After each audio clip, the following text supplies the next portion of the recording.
Just hours after Ukrainian President Viktor Yanukovych called for roundtable talks with the opposition, security forces moved against demonstrators in Kyiv under cover of darkness. They failed to sweep the anti-government protesters from the streets, and hopes for a negotiated settlement to the standoff were dashed. Yanukovych appeared conciliatory after a meeting with 3 former Ukrainian presidents on December 10th. The crackdown in the streets that night was just his latest U-turn. It mirrored another apparent flip-flop weeks earlier, when police used force against protesters on the night of November 30th, only to back off and cede the streets to them the next day. Kyiv-based political analyst Viktor Nebozhenko has a harsh assessment of Yanukovych's moves. President Yanukovych is clearly not up to the political task at hand. He is lost, that is obvious. The fact that he acts in directly contradictory ways, one minute he's conciliatory, the next he is harsh, shows that he has no strategy, and he is simply being carried along with the currents.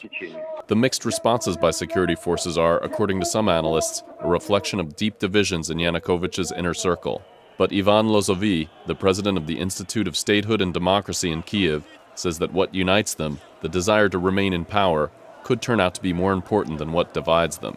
For the years, we've been hearing about splits within the Donetsk clan, and they're there, but the joint interests of this group are much stronger because they achieved power in 2010.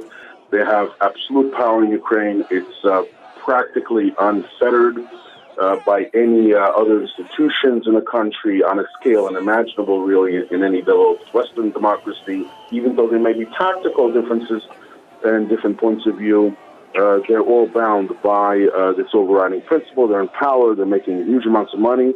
Pro-European Union anti-government protesters have held on to the streets in central Kyiv, despite the pressure from authorities and freezing temperatures.